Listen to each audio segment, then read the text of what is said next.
Parang gusto mo ng buko juice ah.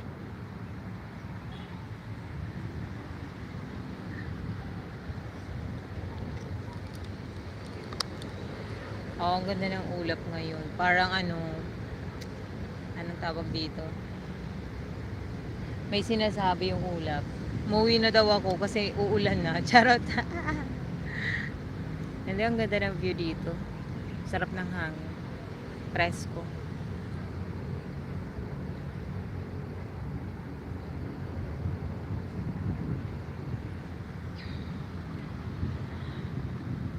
Mm. Sana nga.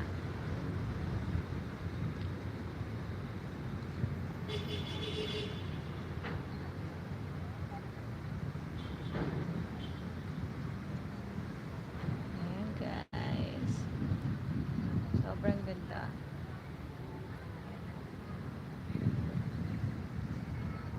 Ayan.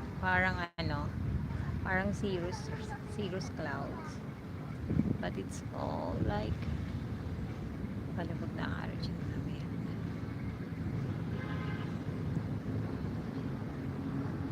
Oh yeah.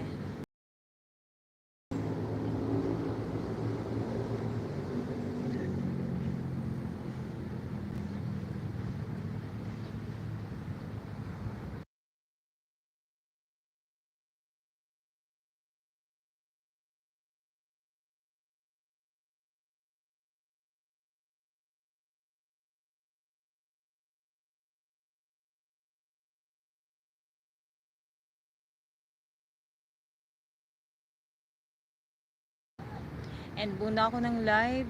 Naka 1 hour na ako. Nangangalay na ako. Charot. Nagreklamo. Wala yung tagahawak ko ng cellphone. Yung mahilig mag-live dyan. Dinet ba ako? Tuloy pa rin ako kahit mag-isa lang. Charot. Guys, ang ganda dito. Lalo na ko so linis talaga. Ito yung gustong kong pasyalan. Pag nalulungkot ako, parang nakaka good vibes.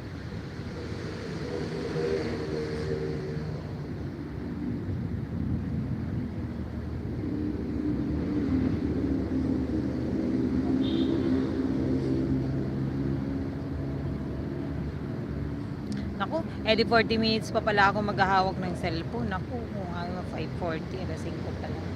Ayun na naman yung eroplano. Nakatatlo na akong bilang ng eroplano talaga. Mamaya uwi na talaga ako. Oh my God.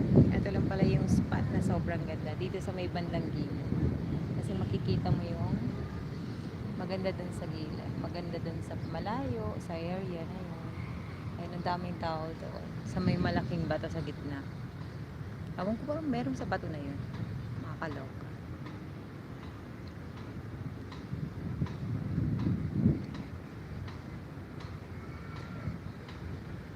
Mamaya ulit, Bugoy. Ha, mamaya ulit.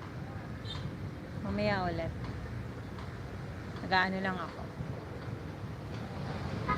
Mamaya ulit. Ako magla-live. Pag uwi ko sa bahay, magla-live ako ng gabi. Tapos, kasi nandun yung sombrero ko. Mamaya,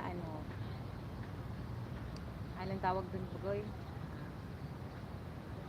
Siyain na ako pabalik. Sisilaw ako.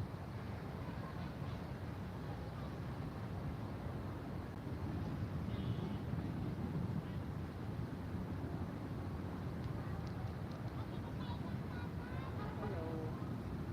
Grabe. Kailan kaya lulubog yung araw?